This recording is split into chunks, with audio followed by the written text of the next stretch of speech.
Hello, everyone out there, and welcome back to the Elite Racing Network, where tonight we will bring you live action from Richmond Raceway for the DesignPing.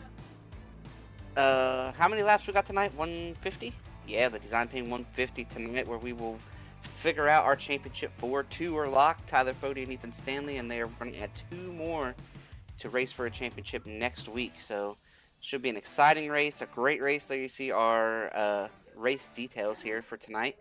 Joining me, as always, is Carlos as the producer, and Josh Adams will be race control / broadcaster. We are qualifying right now. It's pretty cloudy out here, too, fellas. It's going to lead to some quicker lap times here, and no surprise right now, Scott Crump is the fastest guy as we have inside of a minute left here for qualifying. How you boys doing tonight, Carlos and Josh? I am pretty doing good. fine. Yeah, I think we're both doing fine. Yeah, both here on time. Had to wait on Chris just like usual.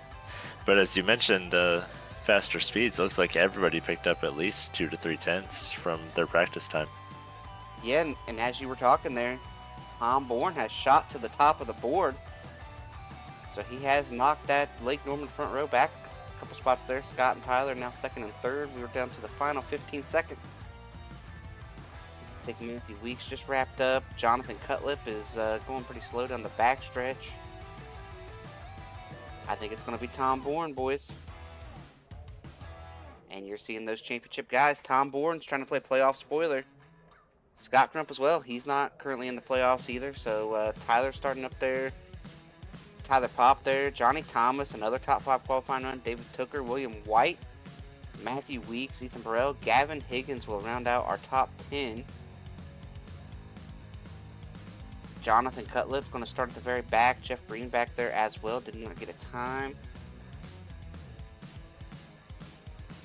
Any big surprises for you guys here in qualifying? I'm kind of surprised by some of these guys who must win not able to get the lap. Yeah, I think our highest guy in points that basically must win is Gavin Higgins there in 10th place. Yeah, and I had a chance to talk to some of these guys. Justin Wadsworth was talking about having to win tonight, basically being a must-win, having to overcome 28 points when there's only about 32, 33 guys out here. It's going to have to come from outside the top 10 to do it. Ethan Stanley already locked in, not the qualifying run that he would want, though. Tate Lytle back there outside the top 15. Chad Frankenfield, anytime he qualifies outside the top 15, you know we're going to get a show and some fireworks at some point in the race. And Tate comes into tonight tied with Ethan Burrell, 28 points above the cut line. So it's basically going to take a new winner. But if we're able to get a new winner, the points battle between Tate and Ethan becomes probably pretty epic at the end of this race.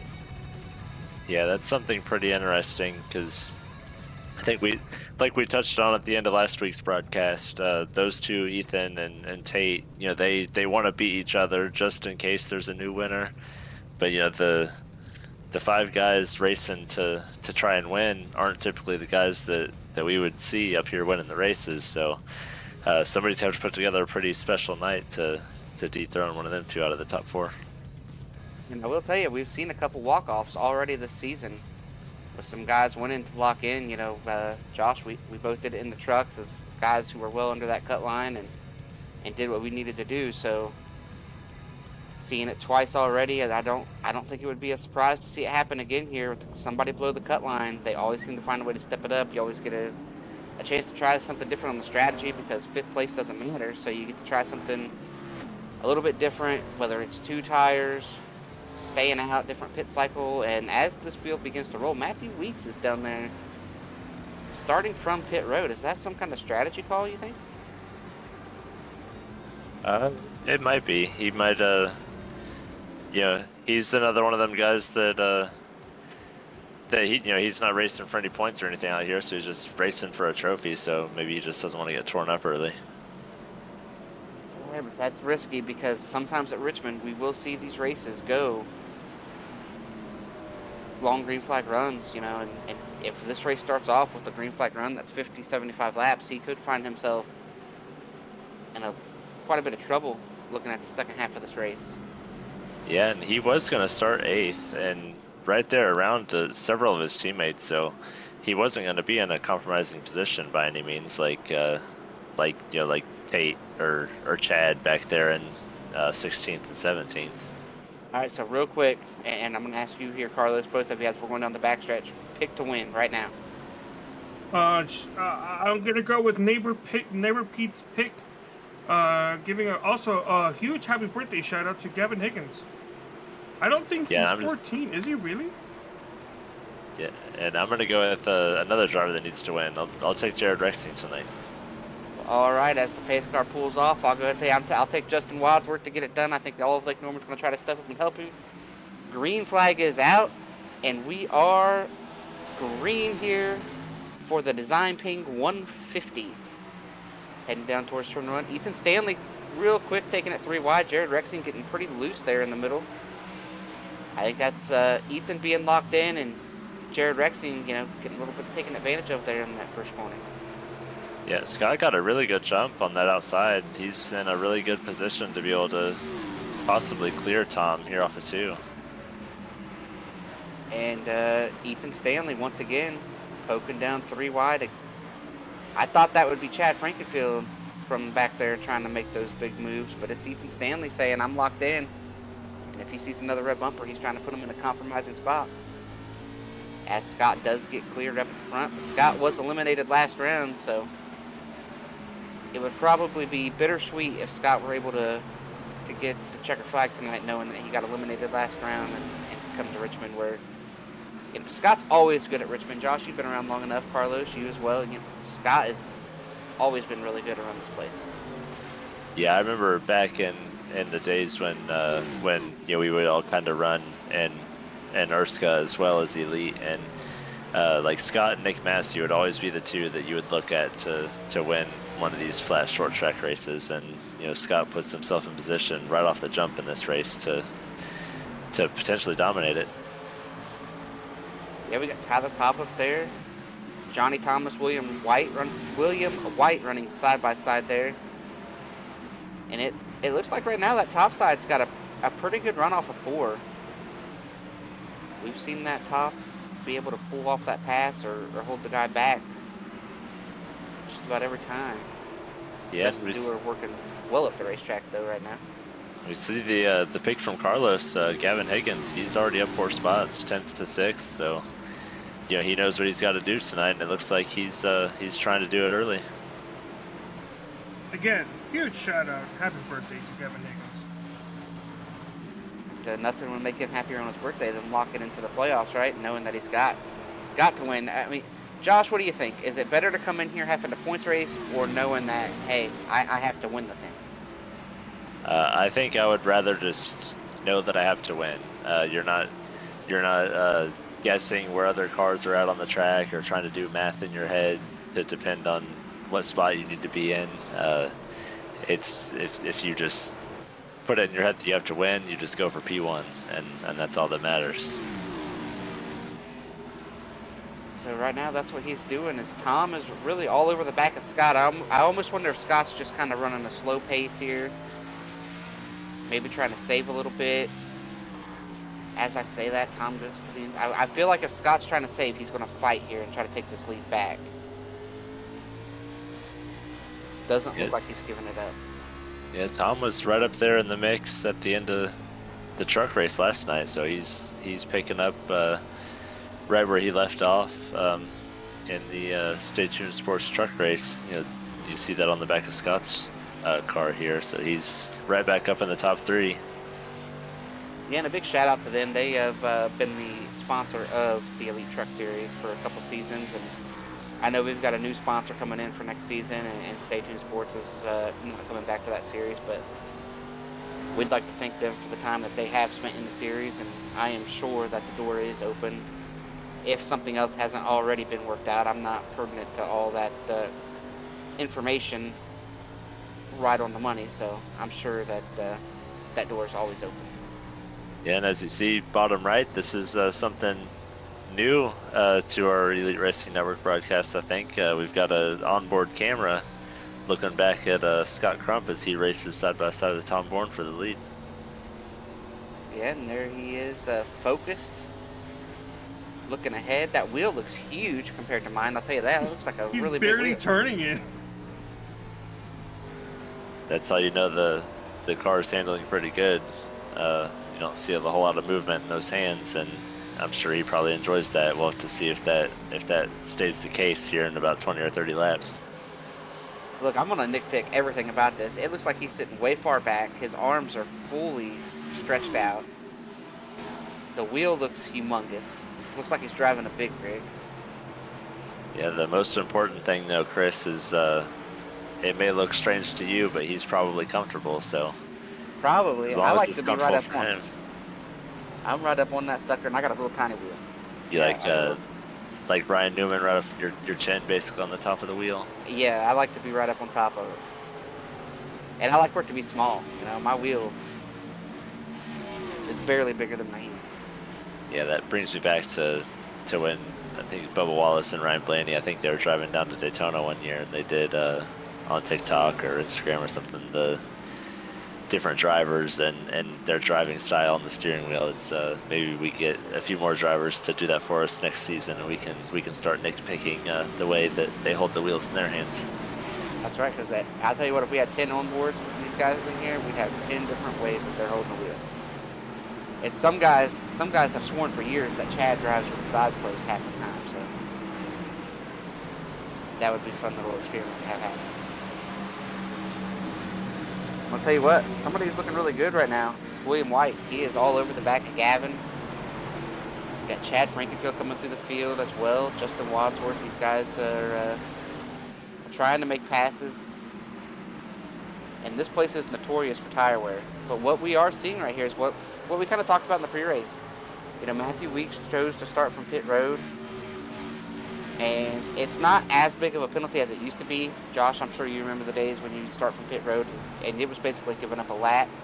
He's only about 12 and a half back, but if it stays green, it's going to be hard not to get lapped here on this first run, because you're going to eventually get to the back of this field. Yeah, the good thing, I guess, for him is it's just a 33 car field, not 43, so he's a little bit closer to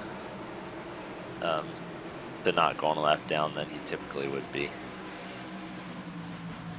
I'm kind of surprised at most of this field being single file out. I mean, we got William White trying to make a pass. You got Chad trying to pass back there, but for the most part, everybody's kind of running single file around here. We're seeing a couple different lanes, a couple different variants of like a half a lane higher, half a lane lower, but yeah, we see William White trying to take that position from Gavin Higgins and go up a spot, and then we mentioned Chad Frankenfield a lap or two ago. He's actually up 6 spots, up to 11th from his 17th place starting position. As Ethan Stanley looks under Ethan Burrell. I would guess some of these guys are probably starting to feel the effects of tire wear.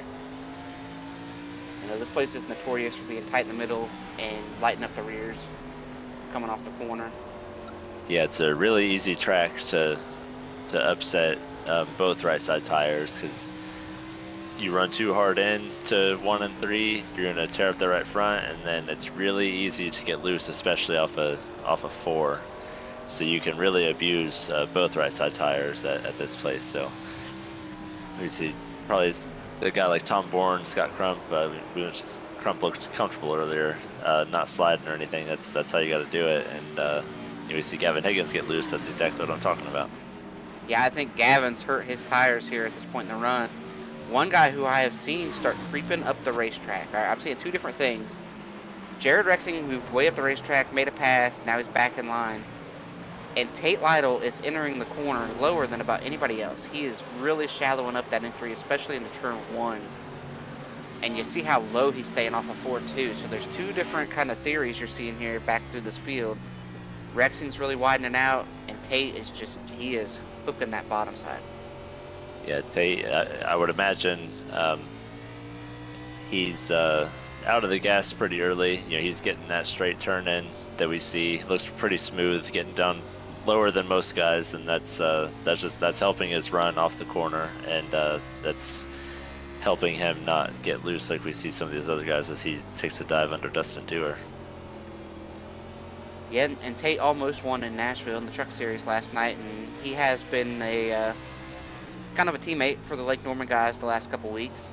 I know some guys at Pro Edge won't like to hear that, but it's been a big help, I feel like, for the team. You know, Tyler Fode's obviously great at what he does. He's really fast, but to have another guy like Tate, you know, those, you could argue those are the two best guys in the league. You know, Tate Lytle and Tyler Fode.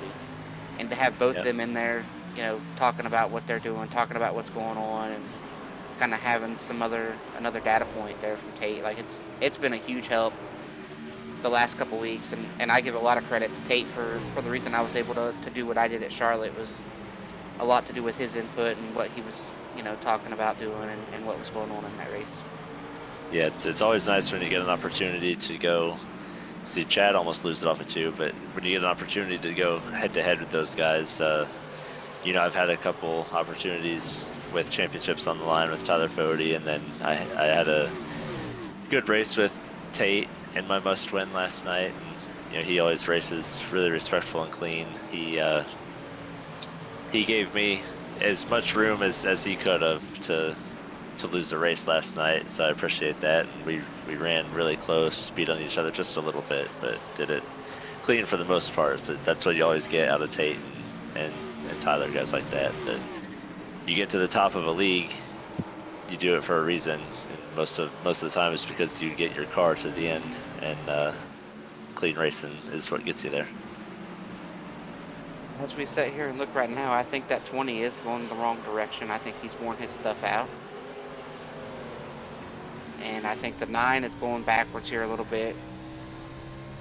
Tate Lytle's really moving forward. You see Ethan Burrell, Ethan Stanley, a lot of guys lined up right there behind that 20.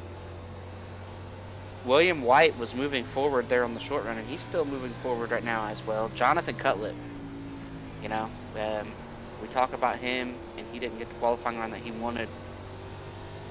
Looking back through this field, he is one of the quicker cars right now, really working his way through that traffic. Yeah, that's what you expect out of John. He's not racing for anything but a win. So I think it's fun for him to start in the back and just see what he can get. And he's another one of those guys like Tate that just takes what the car gives him for a while, and then you know, you get rewarded after 30, 40 laps at some of these tracks, and we see that as he's moved up, you know, 12 to 13 spots or something from where he started.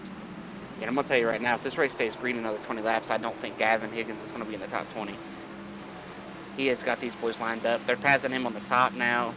Oh, Chad Frankenfield slides up in front of Tate. A little bit of contact. Chad into the wall. Chad's going to dive down into the corner, chasing Tate.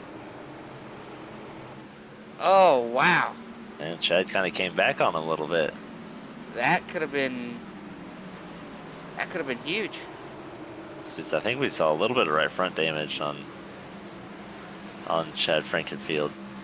All right, here's what happened, guys. Look at the top of the screen. Here we go. We're going to get this side by side. Tate working that top side. He's going to get a big run. Chad's going to slide up. Chad gets loose right there. Tate gets into the back of him.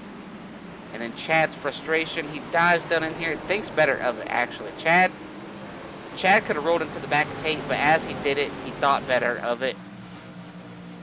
So... Yeah. Chad just got loose, and it, you know, it looked like a slide job. It wasn't. He got loose, and Chad is struggling. He just about wrecked down here in 1 and 2. Yeah, Tate tried to avoid him, but you know, that happened so fast that he really couldn't. Yeah, that 15, he is really struggling right now. I think we need a Chad cam going on right about now. Back for the lead. There you heard it. Scott Crump looking for the lead. Tells me he was sitting there saving his stuff, waiting for an opportunity to pounce. Kudos to Tyler Popp sitting here too. We've talked about him a few times here. I'm not sure if you guys have been here to talk about Tyler Popp, but I know Robert Hill and myself have talked about him quite a bit over the last 6 months. That's a guy that's he's came a long way as far as speed and racecraft here. So He's doing a great job right now, as you see Scott trying to take this lead from Tom Bourne. Yeah, Scott gets a really good bite off of turn 4. He found a bunch of grip down there, but it seems like it's hard for him to find it down here in 1 and 2 as he kind of sends it in. That was almost close. Now, how hard is it to do what Scott's doing right here? You're faster than a guy, but we've seen the top be the place you kind of want to be, and so you can't make this pass. How hard is what Scott is attempting right now? It's really hard. I'm always one that I like to do what Scott's doing and stay on the bottom.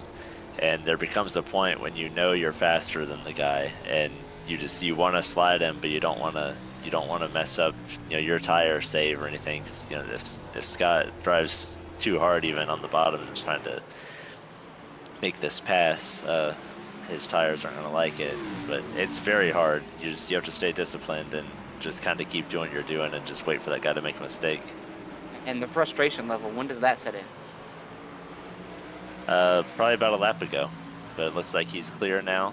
He's see if he can drive away. Oh, did we have contact there? Yeah. Oh, we did. Well, all that tire saving, now it wasn't even at Scott's control, and Tyler Pop's going to try to pounce on it. Man, we saw that steering wheel. Scott Crump turned all the way to the right there trying to save that car, and it's amazing he's still leading the race. I hope somebody tells Scott, tonight we can see him, and if he flips the bird, that message will get delivered tonight, unlike most nights. And great. Oh, Tom's in the wall here into 1.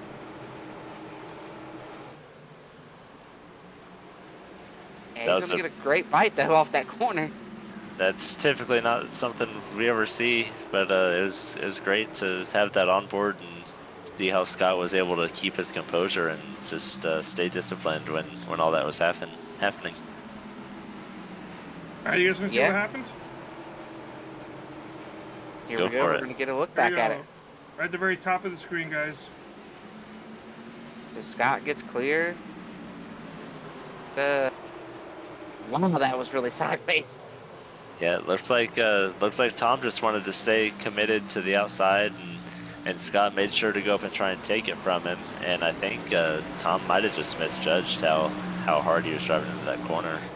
Here's something I noticed the previous lap when we were on board with the 90 is that Scott kind of hit the brakes, or at least he backed off just a little bit earlier than Tom did. And so that's kind of what happened there, where Tom probably hit his braking point at the same time that Scott did, but since Scott slows down just a little bit earlier into the corner, he got into the back of Scott. That's definitely you're probably onto something there, because when Scott's running the bottom, he can't drive into the corner as hard as Tom was able to run into the top. So Tom was still kind of just in the mindset, and Scott was in his mindset of what he needed to do, and they just kind of came together. But one thing I will say, one of the reasons Scott's probably so good on the long run is because he's back into the corners. He's not getting in there as deep. He's not attacking, not using as much brake. I'm going to tell you, William White is coming behind these guys. Johnny Thomas, all these guys, Tate Lytle. These guys are coming in a hurry back here. I mean, Johnny Thomas, all of a sudden in the last 5 or 10 laps, is really closed up.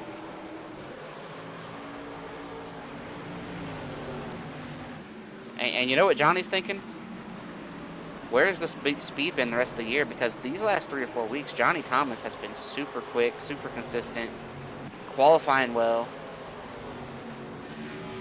Yeah, Johnny's told us that he's really looking forward to next season, and teaming with his buddy Kyle Henshaw and just trying to make each other better. And we've seen Johnny really doing that consistently towards the end of this season and in this series and the Cup Series. So Johnny, he's looking to end this season on a high note, and probably already looking forward to putting these boys on notice next season. I mean, I know exactly what it is that's been getting him speed. Every time I broadcast a race, he actually does really well at. The last Cup race I did, he won. Well, there you go. So Carlos going to have to start working 3-4 days a week here in the production. What do you think, Carlos? Your schedule freed up enough for that? No.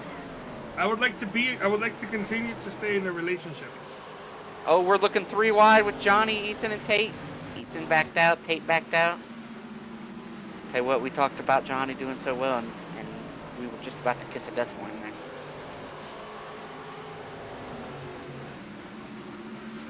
I'm gonna tell you what, Tyler Pop's not going away up here at the front. He is closed right back in to Scott here. Kind of doing some searching at 50 laps. I would say at this point in the race, Josh, and at this point in the run, I'm curious what your input is going to be here. You're kind of done saving tires. You've kind of got the grip you've got, and you're just trying to make lap time at this point. Would you agree? Yeah, I think so. If you're good enough to be going forward at this point, and you're not one of the guys that we've documented going backwards, it's about time for you to make sure you have the track position for when you pit either under green to reset and go for the end, or I hope he saved it. Ethan Stanley got a little contact there from Tate. Big damage to the back of that 91. I haven't seen the front of Tate's car.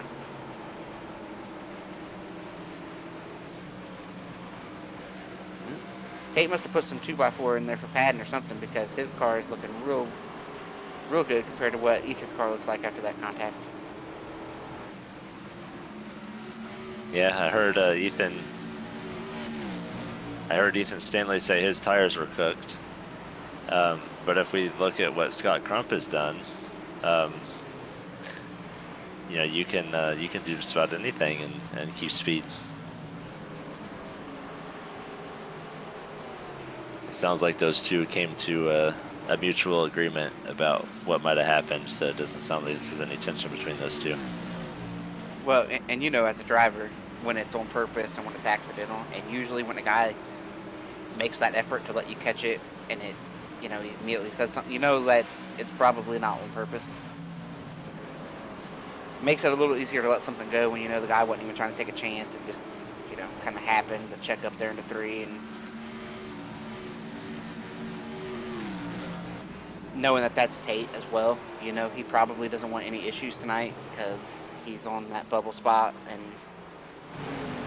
tell you what, we talked about Johnny. Johnny's struggling right now too. Tate's trying to pass him and Ethan, and Ethan Stanley said his tires are cooked, and I think Johnny's kind of holding him up just a little bit. Yeah, we see the top of the screen. William White still sitting there in 6th. He started 7th. He's up 1 spot. He's really holding his own, and he's right there with the guys from kind of 4th on back on speed. Oh, Gavin Higgins all the way down to 16th. Yeah, well, we've documented Gavin being one of the first guys that it looked like his tires were gone. And so that's getting worse and worse for him. I'm actually surprised he's still this far forward. But we've seen other guys having the same, we saw Chad there for a few laps, look like he was going to be the first caution. And so that, I promise you this, it hasn't gotten any better for Chad, grip-wise. He's just trying to manage it. And races with Trey. As we're almost to lap 60, got almost 90 laps to go. Chris, you're usually on top of the strategy when it comes to whether you want to pit under green or maybe wait for a caution. Our first, I think we've documented pretty much 5th on back is in must wins. There's some points that could happen if it went haywire, but our first must win driver is Jared Rexing back there in 11. Is there something that you think he could potentially do here pretty soon to try and get a leg up on some track position and start going forward? Well, it's risk versus reward. You're sitting there. Jared's probably thinking he's got a shot if the cautions fall right. But we are at that point. You could make it, to the end on fuel. We're right at that threshold right now. I feel like if you were going to stop it, you wanted to pit 10 laps ago. The lap time fall off has been about 1.5 seconds, so this place is, it's got some pretty good tire fall off. You lose some good grip. I mean, if you were going to double stop, you would have pitted at 50, pitted again on 100. A lot of these other guys are probably going to pit around lap 70 to 80. So I think you're past the point of being able to two-stop it. So I think everybody's kind of in the same boat. They're going to run about 15 more and pit maybe 10 more. You could take a little bit of a risk and try to get in 5 laps early. But the problem with that as well is a short track, pit under green. I mean, if we can get a camera shot of pit road entry, this is outside of Darlington, one of the hardest pit roads to enter. Well, the second hardest outside of Darlington. I'm going to go ahead and say that. Because you're carrying so much speed. It's right there on the flat. You don't realize how much you have to slow down to get into that pit road. You kind of have to brake early for the corner, get it down there. So, I mean, we usually see some kind of issue on green flag stops that brings out a caution. I think that's why we haven't seen anybody try the two-stop, or we haven't seen anybody pit yet. Yeah, I was kind of thinking, you know, a short pit may not help him because, you know, there's always the threat of that caution like you had mentioned. But these guys could, theoretically, if the tires let them, go to about lap 120, 30 to go. So maybe we'll see one of our must-win guys go as far as they can on tires and just maybe hope a caution comes out. Yeah, I think that's probably... I think I personally, depending on where I was running, I would have probably pitted at lap 50 if I was in a must-win. Like, actually, you know what? Based on where these guys are running, 10th on back, you mentioned Jared being the highest one, I would have been on pit road at lap 50. I would have forced everybody else's hand. I would have said, I'm coming on fresh tires. And Ethan Burrell, here he comes.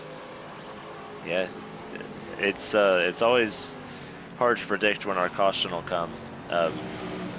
But like you kind of mentioned, what would potentially maybe be the Denny Hamlin strategy. I think that's what I mentioned, but running long. But you know, like you said, somebody could have been out here on fresh tires for 15 laps already and just split it and ran way faster than the field. Yeah, that's what I would have done. I don't, you know, I know you probably like to run a little longer. I am more of the, if there's a different kind of strategy to get on and try to, you know, especially if you're in a must-win, yeah, I would have been on that strategy of pitting on lap 50 and pitting again at lap 100 and seeing where that shook out. Yeah, I think Ethan Burrell is high enough up in the running order to where he's probably gonna force people to start pitting, as we see Josh Robin, Jesse Rasmus on pit road. So I think he's probably started the cycle here. If I'm one of these guys that's in a must-win, I am a firm believer. If you can't be the first one to pit road, you run that sucker dry. Like, I do not want to pit just in the middle. I don't think there's anything to gain by pitting right in the middle. I think you want to be one of the first guys to pit road or one of the last guys. Yeah, I think I'm in agreement on that with just the way that we've seen this thing happen. We're not seeing any caution. We've seen a lot of incidents that could have been cautions. We've seen that, you know, 2 or 3 times, but nothing that's actually forced one. So you gotta, at this point, just think that you're going to go all the way. You know, we probably don't think it will, but... And what are the odds of a caution? What increases those odds? When people are on fresh tires and people are on old tires, you're going to have some guys way faster now. You know, more guys to pit. We're going to get more guys that are way faster. These other guys are struggling to get the power down. They're sliding off the corner.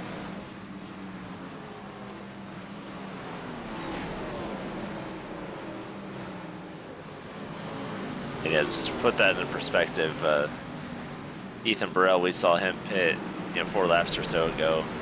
He just ran a 23.0, and our leader, Scott Crump, just ran a 24.4. So it's about a 1.5 second difference on new tires to the old tires. So, and that's working traffic probably for Ethan Burrell too. Like, that's him working through cars, not just out there running in clean air. That's him having to dice his way through this field.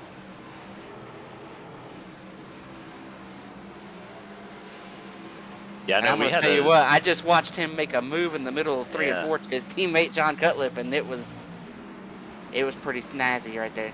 Yeah, there's a mess of cars he's coming up on right here at the back end of the top 10. Whole gaggle of cars. You know, we were both involved in an incident last night on fresh tires, coming at a much higher rate of speed than a couple of guys. So Stanley's wrecked here coming into pit road. That's just what I talked about. Just what I talked about. He hit the pit barrels. Oh my goodness. We are going to stay green. We kind of saw firsthand what that difference in tires is like last night. Oh my goodness. Yeah, we got lucky there. I didn't have much to race for. You did, so as we're going to take a look here at what happened to Ethan Stanley. He's already locked in.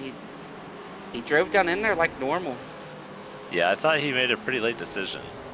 And just catches the tires. That's what I was talking about. You got to back that entry up. You cannot drive down in there nearly as deep as he tried to do there. Oh, Tate Lytle just missed pit road. Tom Bourne made it. So Tate, big mistake here for Tate Lytle coming to pit road. I don't know if we can go back and take a look at that, but he just completely missed pit road. I think Ryan did too in the 66. This is what I talked about. We called it, Josh. This is outside of Darlington, the hardest pit road to pit at.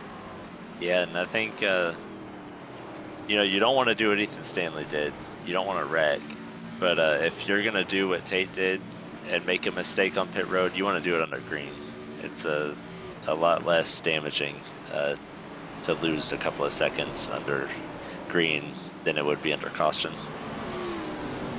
This is just what we talked about. This pit road being tricky, and this is why we see cautions here a lot of times. We got a big gaggle. We've got cars everywhere. I mean, look at our second place runner and our leader, Tyler Fody, Scott Crump. They're in lap traffic, who are not doing as good as them on older tires. You got Ethan Burrell coming behind them on brand new sticker tires. I mean, this is just a hornet's nest and a half. Oh. Yeah, Ethan's in a really tough spot right there between Jeff Ryan and Corey Abbott, I believe that is. And I think Corey is already pitted as well. Yep. This is the most important pass Ethan Burrell will make all night. Is the 90, just to get back on the lead lap, just in case this caution comes out at some point. Yeah, it's just a wild and crazy night here already. We've been green since the drop, which is what I talked about at the start as well. Matthew Weeks choosing to start in pit road, and this is not what he wanted to see at all. I mean, he's up to 15th, but that's because guys have pitted. We're like halfway through a cycle of green flag stops here. So this is not at all what Matthew Weeks wanted to see to start this thing as Frank Fody comes down pit road. Yeah, Frank in pit road on the bottom. Then we see Jonathan Cutlip still making up ground on the top of the screen. He's looking to go to the top of the track on Johnny Thomas. See if he stays top down here 34. He does. Now, we are over halfway, so I'm kind of surprised we didn't see a nice run to pit road here in this last 5 laps. I think everybody kind of got gun shy when they saw Tate miss. They saw Stanley wreck. I think everybody kind of thought, I don't want to do that. Was coming, maybe. Yeah. Yeah, I really thought that it's still a mess. I really thought Ethan would have been the trigger car, but the top 10 that we have is still pretty much the top 10 we had before. I'm gonna tell you too. If there is no caution, this is great for Tate Lytle, Ethan Burrell, because these guys have kind of worked themselves into staying out and talked themselves into staying out. And it's not going to be good over the course of the long run if it stays green out here. As we see Trey Holmes coming to pit road. And then again, Jonathan Cullip going to the top. He's going to be looking on William White, potentially down here in 3 and 4. And one guy we didn't talk about coming to pit road, Tom Bourne, has been on pit road. Here comes the 66. Here comes the 9. So we've got a couple, our next wave of cars coming down. You just see how fast the differences between those old tires and new. Tom was in the shot about 3 seconds ago and disappeared really fast. I think 20 just said he's coming.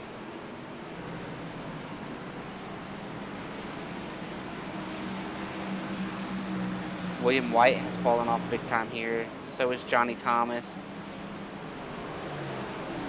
Yeah, John trying to work the bottom now on William White. The top didn't work out for him. See if he can make a run on the bottom. They do have tires coming behind him, and Frank Fody.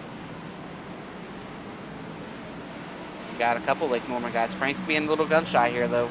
Like, Frank's got to get up here and pass these guys. You got newer tires, you kind of got to just make a hole. Yeah, the good thing about it, though, is he's faster, but he's not, at this point, he's not forcing a mistake. So, that's what you want to see out of Frank Fody.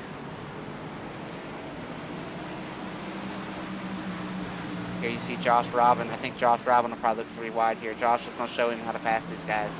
Josh is going to say, look, man, when they're side by side like this, we're on newer tires. We're going to stick it, and they're not. As I say that, Josh just kind of falls in there as well. This is not what you want to be doing when you're on new tires. If you're not making any kind of pace running behind guys on old tires. He finally gets the opening. John gives him the bottom and lets him go on his way.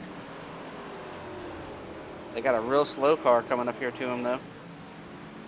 Oh, 35, he's going to be pitting. Oh, man. See Tyler Fody going for the lead on Scott Crump down here in 1. He's got to make it stick. You think Scott comes to pit road right here? Sounds like he is. He just told him. See if Tyler answers. That's gonna mess up Scott's entry maybe. Ooh, that was. Wow. That couldn't have went much better, I don't think, for him. Yeah, I don't think Tyler wanted to pit, but he heard Scott say he was pitting, and he made an audible, and that audible almost messed up his teammate. Oh, but they've got a car blending right beside him. This would be a crash on pit road. That really hurt Tyler Fody. Yeah, that really was kind of a big run into the pit stall for Scott Crump. See who gets the advantage coming off. Looks like it's going to be Scott Crump. Yeah, he comes out clear of his teammate Tyler Fody. Yeah, but here's the question: how far behind Tate Lytle are they? I mean, you're going to have Ethan Burrell out there as well, but Ethan's been out here for a long time. So the question's going to become, how far behind Tate are they? They're going to be a decent ways behind Tate, but they're going to cut into that gap really fast, I believe. Okay, but they blended out in some traffic. So they're not able to push real hard right now. You see Jared Rexing, the highest running of our must-wins on pit road. He's not opting for the strategy, like I said, of maybe just going as far as the tires would let you. Maybe this was as far as he could go, but he could have probably gone 15 more laps or so, maybe. Man, I thought the 6 pitted last lap, and he's back on pit road. I wonder if did he miss? It looks like on the pit, there's about 3.5 or 4 seconds between Ethan Burrell and Tate Lytle. And Wadsworth then, missed his pit box. Had to come back around again. So here's Chad Frankenfield coming to pit road. That's basically gonna end Wadsworth's chances of winning this race tonight. Any shot he had it. Scott's been able to gap Tyler coming out of the pits. He's got about 3 cars between him and his teammate back there. I will give a little shout out to Justin Wadsworth. He's going to be my teammate this Saturday if you tune in to watch the 6 hours. of Le Mans taking place for the Warriors for Peace. I will be attempting that race with Justin. He's going to have to carry me as we're 4 wide here with Jeff Green, Dustin Dewar. Got all closed up there. Be there that day too, in the broadcast booth, all 6 hours. Chad Frankenfield, I'm hearing, has to serve a pass-through. Oh yeah, you got a black flag. Not great for Chad there.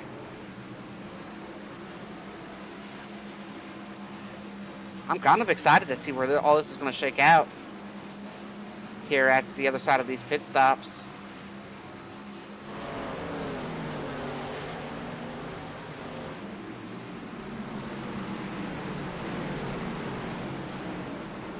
As we take a look right now, William White is still out here running. Johnny Thomas as well, but Ethan Burrell has caught them. Tate Lytle not far behind. And Tate's got about half a lap on the tandem teammates there from Lake Norman.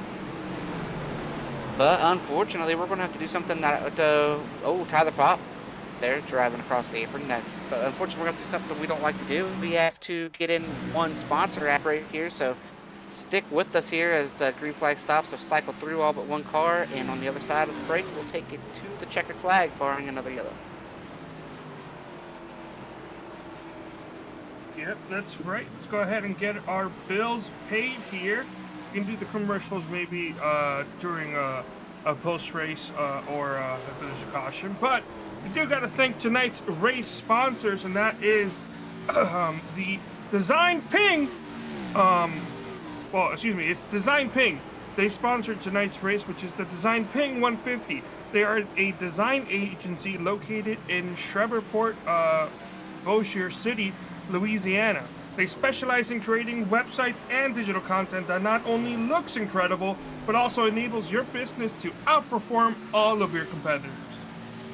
Also want to shout out and thank you to our premier sponsors, Blue Egg Marketing. Rev up your business with Blue Egg, your marketing pit crew. Turbocharge your lead generation with experienced drivers that can navigate the competitive track to connecting with your customers. With Blue Egg, you're always in the pole position, leading your brand towards victory lane. Don't spin your wheels, accelerate success with Blue Egg, fueling small businesses to win big. Thank you to Worldwide Technology Raceway. They are a motorsports racing facility in Madison, Illinois, just east of St. Louis. It features a 1.25-mile oval that hosts the NASCAR Cup Series, the NASCAR Craftsman Truck Series, and the NTT IndyCar Series. They have a 2-mile infield road course that's used by the Speed Tour Trans Am, the SCCA, and the Porsche Club of America.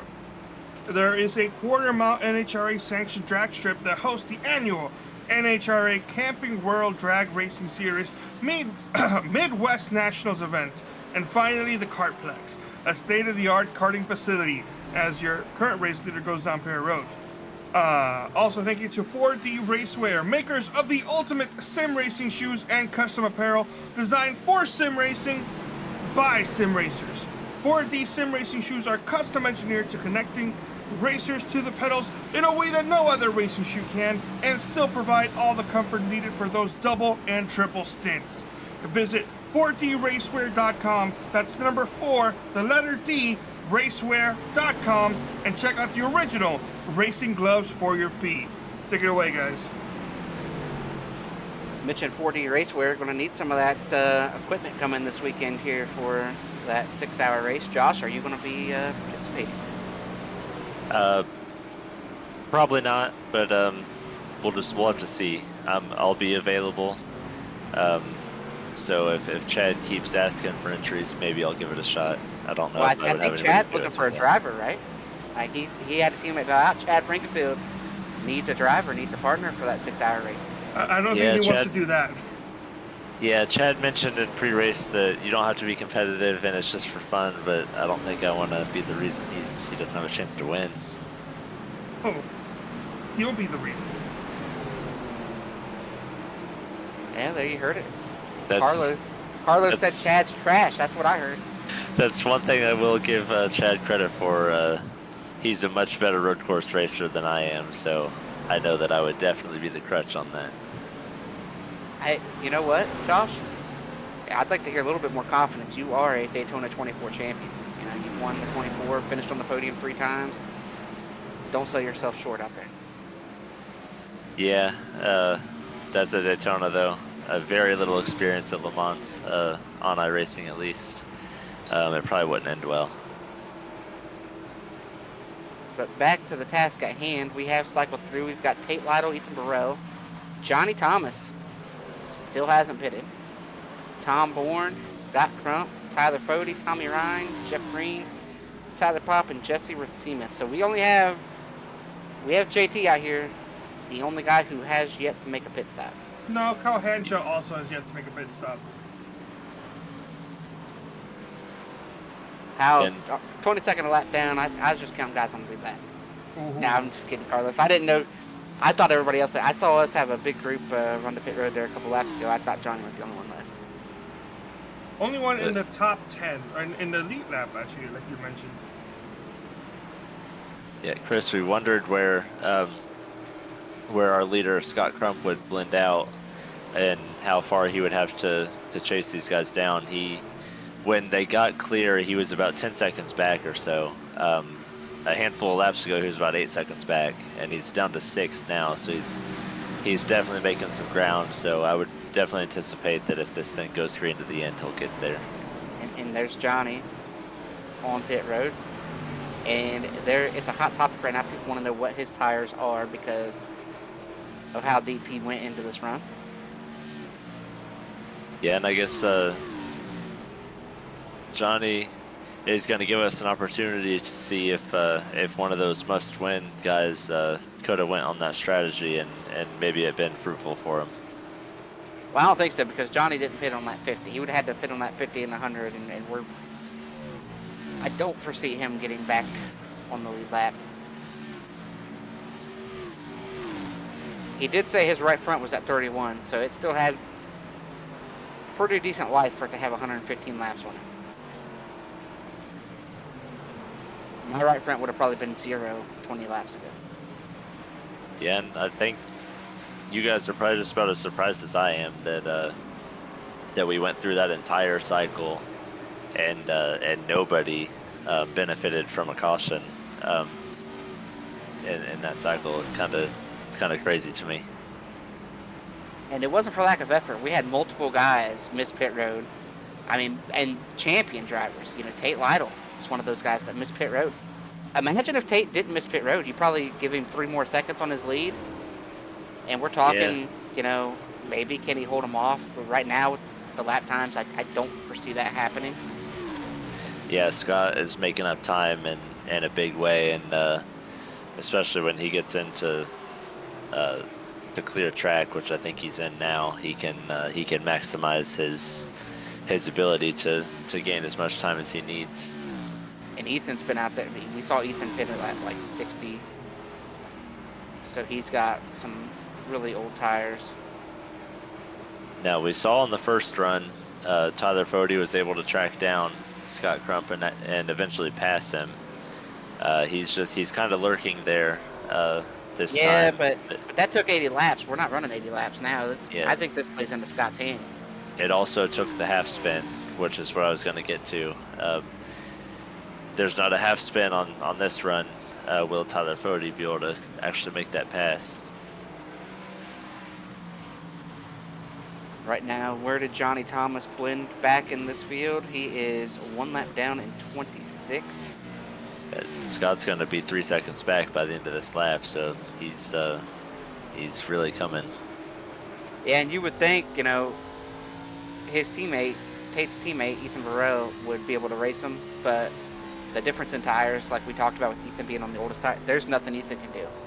Like, short of having some kind of like Mario Kart oil slick he could throw down, there's nothing he's going to be able to do. Yeah, Ethan might be able to make it hard on him for a lap if he just takes the top, but that's about all I would think would be difficult for Scott is if he just had one turn that he got bogged down on the bottom.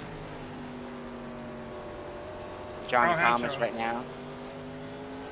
Kyle Henshaw down pit road, last driver. And there's our last driver in the whole field, Kyle Henshaw getting his tires. Johnny Thomas is going to feel like Superman the rest of this race, but it's going to be all for naught for the most part. He might be able to drive back up towards the top 15, depending on how this shakes out. Yeah, he was one of those guys that was probably hoping that caution would have came out before the pit stop cycled through, but now he's just trying to get the best finish possible, and I'm not sure it's even going to be inside the top 10. He was running about 5th or 6th when pit stop started. Yeah, and I got to feel like a lot of those guys got trapped into running long when they saw, like I mentioned, you know, a champion like Tate Lytle messing up pit entry, a champion like Ethan Stanley completely wiping out on pit entry. We saw a bunch of guys make mistakes on pit road, getting into pit road, and we saw Justin Wadsworth there in his must-win completely miss his pit box, have to come around and do it again. And Matthew Weeks, you know, we kind of haven't talked about him since the start. He chose to start from pit road, and this was worst case scenario, huh? Oh yeah.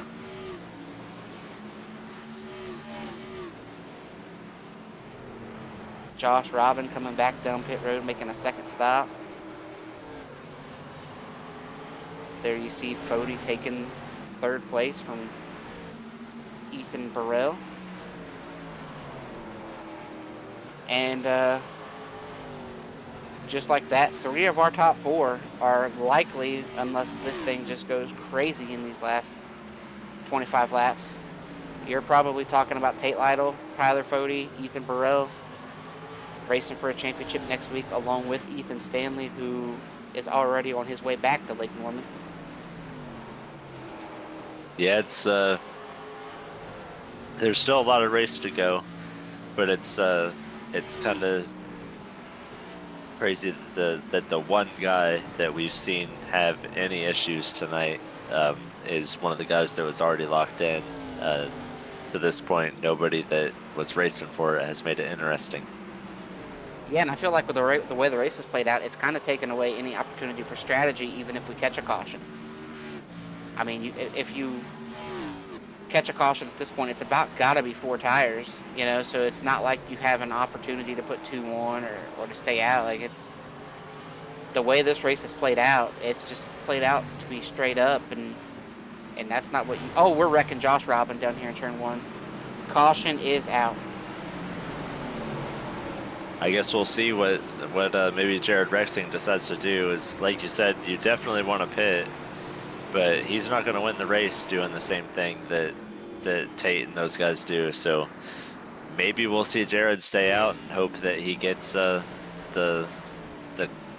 caution after caution that we typically see after we get the one spin.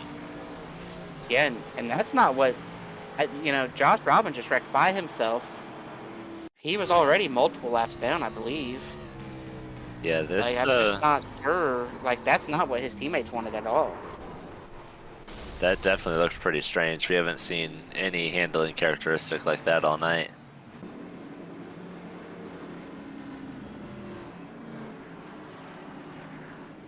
But nonetheless, everybody comes down pit road. I think everybody's going to do 4. I don't see any way anybody does anything other than 4. And so that gives us the opportunity to take a straight-up commercial break now and stick with us here on the other side of the break. We're going to get to see short track chaos. As we like to say here in the know, we're getting ready to have ourselves that elite race we've been waiting for to break out.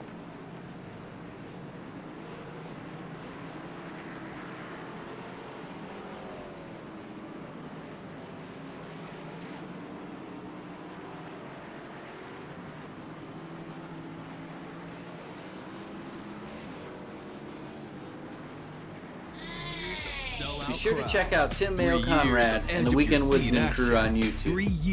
Make sure you hit that like button to get notifications when a new video drops. And check us out on Instagram and Facebook. Enjoy the race. NASCAR is giving us another reason to celebrate. The 2025 NASCAR Cup Series Championship Playoffs are coming. Sunday, September 7th, 2025.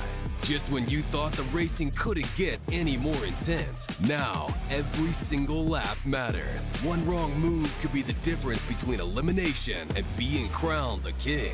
The Enjoy Illinois 300, the Confluence Music Festival, the NASCAR Cup Series Playoffs, and for the first time in 15 years, the NASCAR Xfinity Series on Saturday, September 6th. Don't be on the outside looking in. See history being made in your own backyard. Go to www.raceway.com for the hottest ticket of the year.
And welcome back to Richmond Raceway here for the end of our first caution. Tate Lytle has picked the top, Scott Crump on the bottom. Everybody came to pit road. Everybody got 4 tires, with the exception of some lappers. We got some lappers getting back on lead lap, so we'll see what happens from here. Pace car is off. Green is out. The DesignPing 150 is about to come to a close here, and who is going to get the checker flag? Tate Ethan with the big jump. Scott Crump falling back. You got Ryan up coming through there. We got Bodie backing up. I believe that is David Tooker up there. Haven't talked a whole lot about him tonight. This caution gave him just what he needed to get up here and have a shot at this.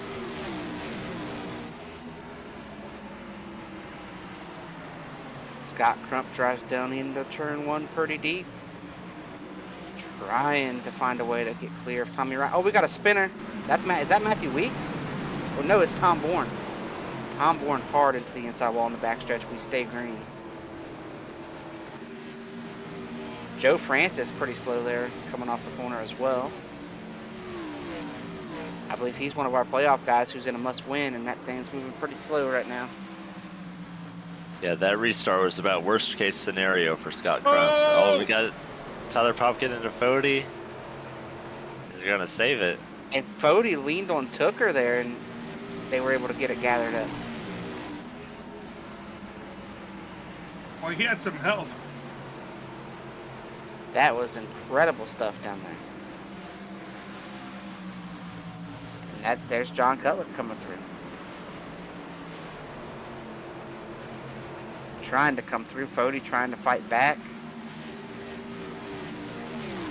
Tell you what, that flipped the race on its head there for those Lake Norman guys. And it was a Lake Norman guy who flipped it, so. Jared Rexing trying to surge up through this field.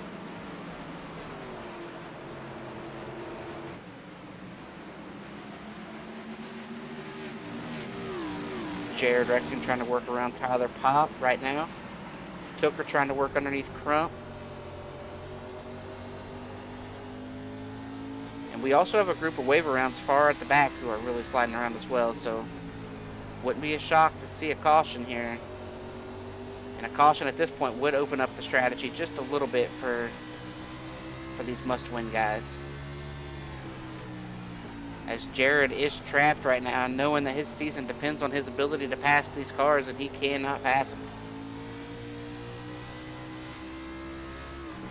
stuck on the outside of Tyler Popp as we watch David Tooker and Scott Crump here battle for the 4th position. Yeah, Jared Rexing needs a lot of stuff that's probably not going to happen for him within the next 10 laps if he wants a chance. Definitely needs another caution for sure. Yeah, he needed the caution and about half the field to pit and have to stay out and him make the right decision.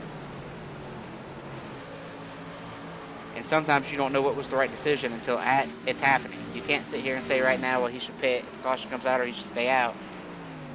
It's all dependent. But right now he is the highest running guy below the cut line trying to find his way into that next round. And it does not look like it is going to be found. We are inside of 10 to go. Asking for a lot to go your way to have a shot, but right now if you're in that 10 machine, you're just wanting a yellow. Yeah, we see Tate Lytle and Ethan Burrell. They were the 2 beneficiaries of the caution coming out the way it did and keeping the track position they gained from pitting early.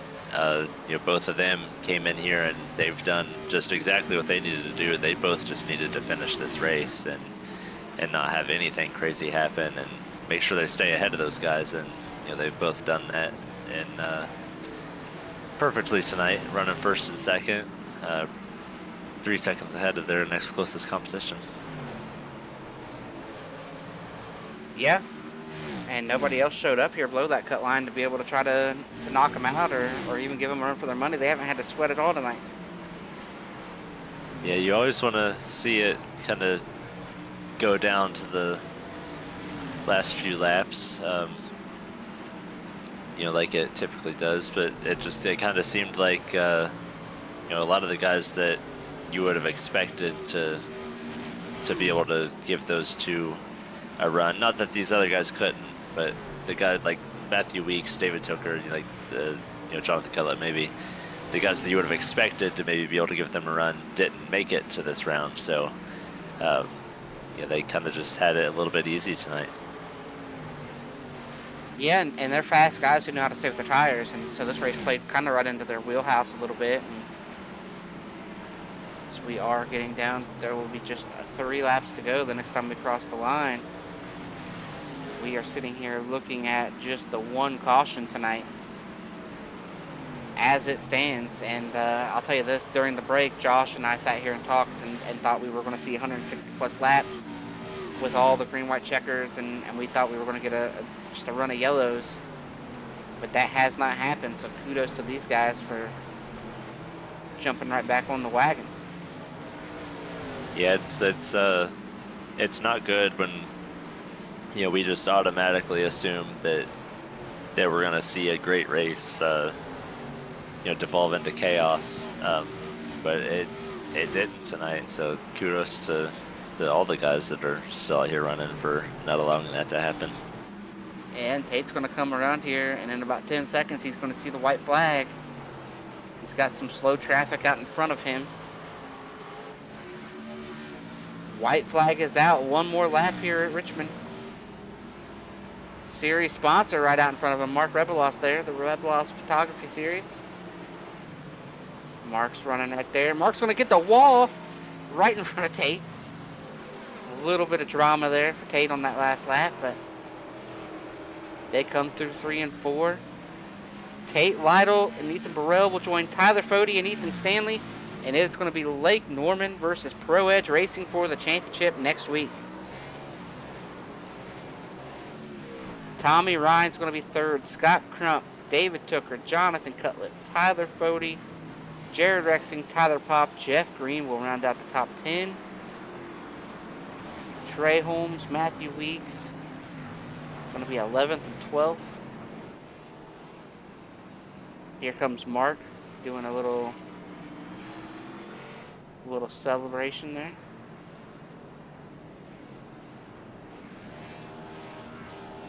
Well, what a job. We now know who our championship 4 are going to be next week. I think it might be the 4 best this season. So I think we're going to see a great battle next week as Tate does his burnouts. We will take one more commercial break, and we will have interviews from our podium finishers tonight. So stick with us, and after the break, we will talk to Tate. One last thing. It's my fault, but last lap was sponsored to you by Whiplash Sim Kits. So feel free to check them out. And I'm sorry, Whiplash. It's on me.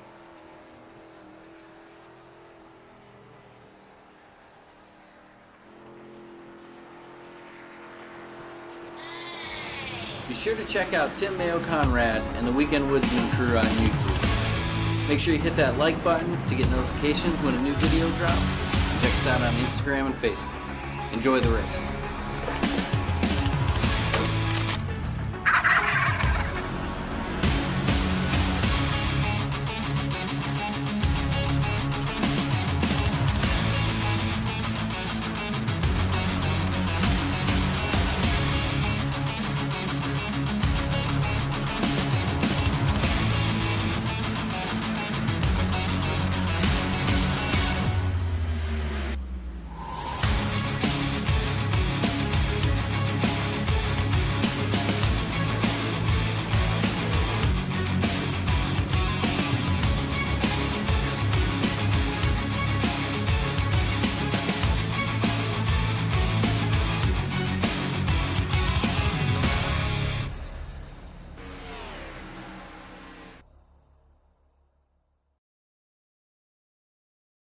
Since 2010, race fans have had one burning question. When will the Xfinity Series return to Worldwide Technology Raceway? You asked, NASCAR delivered. On Saturday, September 6, 2025, the magic is back. The track that launched the legendary careers of Harvick, Busch, Keselowski, Edwards, and Earnhardt Jr. is now ready to write that next chapter. We're going to introduce you to a new crop of future champions and Hall of Famers. And in the process, we'll create more of the greatest moments in racing history. NASCAR Weekend 2025, the NASCAR Cup Series Championship Playoffs, the Confluence Music Festival, and now 250 miles of the NASCAR Xfinity Series. 2 incredible races, 1 challenging track, a 3-day party of epic proportions. Go to www.raceway.com and lock in your weekend racing and camping packages for as little as $20 down. Racing isn't easy, but experiencing it is. iRacing puts you in the driver's seat with the industry's leading sim racing game. Drive on laser scan replicas of the greatest racing circuits from around the world. Go head-to-head against other drivers chosen by skill-based matchmaking to ensure competitive racing at every level. Compete across all your favorite series. In officially licensed cars, engineered to deliver the most accurate driving experience possible.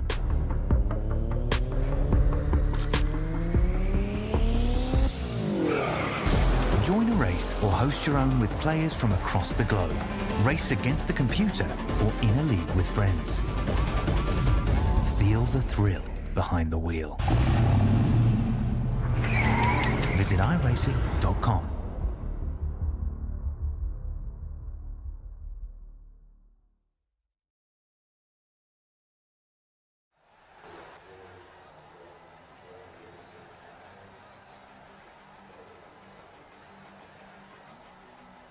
Welcome back to Richmond, where we have just wrapped up the DesignPing 150, where Tate Lytle wrapped up the check flag. He's going to race for a championship next week, along with Ethan Burrell.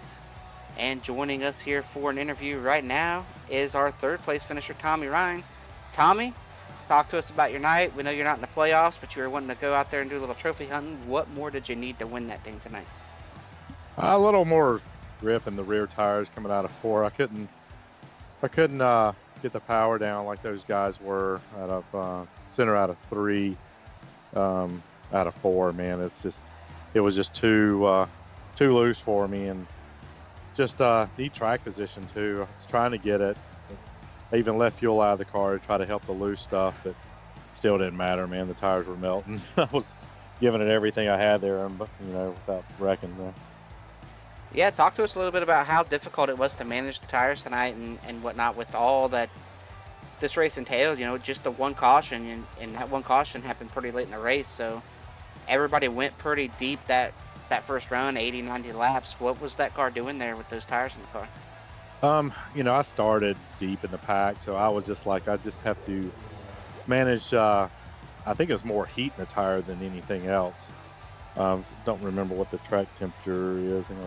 It was 105 at the end of it, but it was mainly just, if you buzz the tires, you really start to pay for it, and you just had to really just manage racing around other cars and just not tear things up. And then as the tires really went away, I would say probably about 20 laps before pit stops really started, it was literally as soon as you try to get the thing to the floor, it was spinning the rear tires in the front and the back.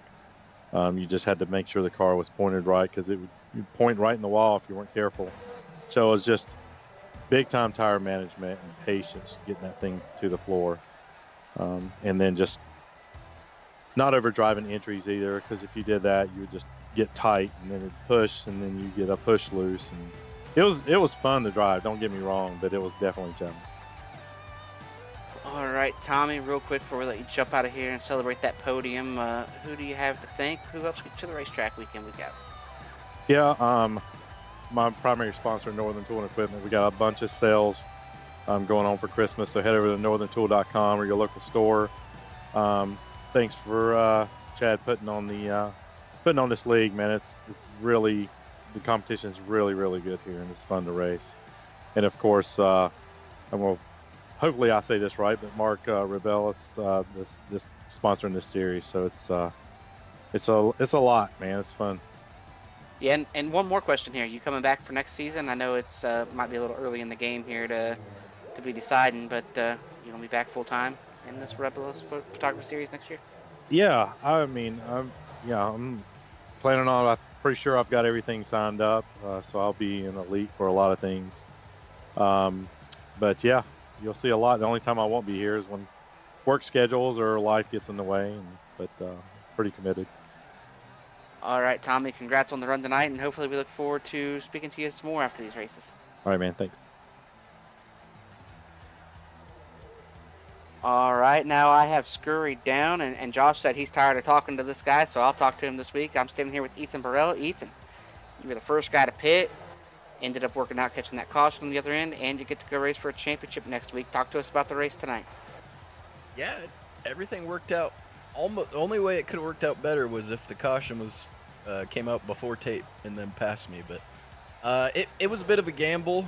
I was a little bit slower towards the end of that first run there, and I started giving up some spots and just decided I was going to undercut and try to get the yellow. And sure enough, it worked out. I knew coming in, I wanted to beat Tate, just in case we had a new winner jump us, because then we would have been tied fighting for the last spot. But obviously him winning was no problem to me, because we had a pretty good points gap. So I'm excited to go try to fight for a championship. Yeah, now looking ahead, I'm not going to ask you any more about tonight. What are you trying to accomplish here as we lead into that championship race next week, and what do you think it's going to take to win that championship next week? Oh man, I wish I knew, man. I've had a lot of Final Fours and not a lot of championships to go with it. So I don't know. I got to find something, man. It's you got to win. How are you supposed to beat, Tate Lytle, Tyler Fode, Ethan Stanley? It's pretty stacked four, huh? Yeah. Yeah, everything's got to work out, man. I feel like the underdog in that group, especially on Mondays. I think I'm the only one that hasn't won a race this season, so I guess my goal is going to be the same is try to win a race on Monday night. So if I do that, then everything else is perfect. Well, what track are we going to next week? What is it? I think it's Darlington. Darlington. Yeah. I've won there in the B car before, so that's good. But it's like you said, the competition. I don't know if it gets much more difficult than those guys. So we'll see what happens, man. Just got to go win. Yeah, and like you mentioned, those four, you guys will probably be 1 through 4. It'll come down to a late race restart, maybe a green-white checker with all 4 of you on the front 2 rows. What do you think? I hope so, because, man, I mean, what would you be willing to do if you were the 4th or 3rd place car down in the turn Oh, one on the man. green white checker. If it's Stanley in front of me, I might cut him a break. But if it's Fody or Tate, they might be in the fence. I don't know. I'll tell you this: I'll be disappointed if nobody drives 3 wide across the apron and just sends it. Yeah. Yeah, I hope it's a late race restart, man, because I can't out tire save Tate or Fody. So I feel like I'm pretty close to Stanley on the long runs, but yeah, those other two now. I'm hoping for a little bit of chaos. Well, you mentioned Stanley. I think Stanley might want to make a couple runs at pit road next week because that seemed to be his kryptonite tonight. Yeah. But nonetheless, Ethan, before we let you jump out of here and start turning laps for Darlington, who do you have to thank, and who helps get you to the track week in, week out here? Yeah, shout out Betty for watching, cheering us on. Shout out Tate for the clutch win there. Wanted it to be me, but I'm more than happy to see a teammate, especially Tate, win one of these things. Shout out Crump, he was stout. I know this is a big race for him, so it sucks to be that guy that ends up, getting hurt by the timing of the yellow, but he ran a good race. All the guys at Pro Edge, Tucker, Weeks, Jonathan Cutlip, Jeff Green, everyone ran pretty well tonight. And shout out you guys for putting on these broadcasts. Well, all right, Ethan, we'll let you jump. You know what? Actually, I'm going to do one more plug here before we let you jump out of here. Are you going to be running the 6 hours there on Saturday? No, I'm not. We might. There might be a couple Pro Edge guys that do it, but I'm going to be out of town, sadly. Yeah. See, I got wind today, not long before we went on the air, that the Pro Edge guys were chickening out. Going to be in Darlington instead, turning some laps. I don't know, man. I'm gonna be out of town, unfortunately, but we'll see. I might be able to get Tucker and maybe Tate out there. Well, all right, Ethan. Congrats on the run. It's going to be fun watching you race for a championship next week, and we can't wait to get there. All right, thanks, guys. All right, Josh, I think you got our winner. Hey, Lytle, got Josh up here in the booth. We saw you start mid-pack tonight. That's a little bit uncharacteristic, but in the end, it didn't seem to matter. Tell us about just kind of how everything, including the caution cycle, worked out for you to your advantage. Yeah, didn't have much time to practice, so I actually hit the wall on my lap. I'm not sure how it even counted. 16th was where we ended up, I think, qualifying wise, and kind of hung there for 20 or 25 laps, just letting everyone wear their stuff off. And finally, 30, 40 laps into the run, was able to get a few guys, and I think I was able to get up to the 4th or 5th maybe, but had wore them out and was a little slower than Crump and Fody. And my plan the whole night was to just kind of cut it in half. I'm actually surprised they went long. I figured I'd probably be the last one to pit at halfway, and I thought maybe people pit 50 and 100 and 2-stop it, because that generally, honestly, I think that probably would have worked tonight had it gone green. The way it worked out, it wouldn't have. But had it gone green, I think that would have been the way to go, is to 2-stop it. But I knew with where I was in points, and I really didn't need to take any chances. I was just going to 1-stop it right in the middle, and that was probably going to work out best, more times than not for me. So glad we could lock ourselves in. I think Ethan's in too, should be. He got second tonight, so yeah, he's plus 28. He's good, and so we'll have a heavyweight bout next week, Pro Edge versus Lake Norman, and I think that's kind of how the season's gone for the most part. So it'll be fun to be a part of that. It's one of my favorite tracks at Darlington. Hopefully I don't ruin my Darlington race like I did that one time at Erskine, Josh, where you beat me. Oh yeah, I remember that. I know we're definitely going to look forward to, like you said, a heavyweight battle. That'll be better than Tyson Paul for sure. We, like you said, we saw you and Ethan come 1-2. And you mentioned you're going to be facing 2 Lake Norman drivers. Obviously, you want to win the championship, but if you can't, you probably want to see Ethan win. How much pride is on the line for your guys' team to make sure you go and don't give it to Lake Norman next week? I mean, quite a bit. I don't think it really matters too much, like pride-wise. Obviously, there's some there, but it is still a game, so you can't take it too hard. It only probably matters 3 hours and like twice a week, Mondays. But definitely don't want to let him win. Love Ethan. I'd much rather win it than let him win it, but I guess he's a distant second for me, and way ahead of 3rd and 4th, I suppose. But hopefully we can go get it done. Shout out to Brent Wentz, Days Gone By Vintage Racing Apparel, for being on the car for like the 12th season running, and hopefully we can go get into the championship for him. Shout out to Dad and Jack, Louise, Lauren if they're watching. I don't know if my two cousins are still watching. They probably tuned out by now, but shout out to Grandma Betty. I know she always watches Ethan, and I know she's a fan of the team, so I'm sure she's still listening. Shout out to Betty, and hopefully we can go raise a trophy next week. Yeah, we'll hope to see you run well. Have all 4 of you guys run up front, kind of like you did tonight. It'll be hard for us to pick a favorite, but we're definitely looking forward to it, and we know you guys are gonna put on a great show. So we'll let you get out of here and go celebrate this win, and let you get focused on Darlington. I appreciate it. Big win for me. 5 on the season is the most I've ever had. So cool to get there. Oh, I did also notice you had never won here in this car, so you've now won at Richmond and all 3 of the National Touring Series cars in Elite Racing. I was looking earlier. I got in 2nd place in the B car at Richmond the last 3 times we'd run there, so I was due. Definitely due, but Tate will let you go, and congratulations on the win tonight. Thanks, guys. Have a good one. Well, boys, before we wrap this thing up, Josh, Carlos, you guys got any final thoughts here on what we've seen tonight and what we have to look forward to next week? Yeah, I mean, tonight, I don't think, any of us, would have bet that we would have seen 1 caution in this race. So definitely, shout out to all the competitors tonight for making it worth our while to be up here, and the viewers' while to actually tune in to a short track race. So they proved that we can do it tonight, and off what we saw tonight, I just know that I'm really looking forward to, and I know you guys are too. It's going to be one heck of a race next week, and I might be looking more forward to watching those guys race than us racing on Sunday night. And what about you, Carlos? What do you got as final thoughts over there? No, similar to what was just stated. It's just I didn't expect this race to go by caution-free, well, almost caution-free.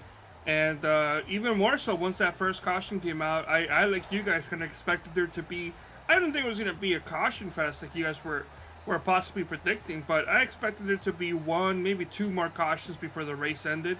But we still got a really good race with lots of interesting strategy, some of which worked out. Yeah, it was a great race tonight. Lots of green flag action, lots of passing, lots of different strategies. And all that ended up with our final 4 of Ethan Stanley, Tyler Fode, Ethan Burrell, and Tate Lytle. We'll all get to go to Darlington and race for a championship later this week here on the Elite Racing Network. Make sure you tune in to the ARCA Series tomorrow night. We got the Cup Series on Wednesday.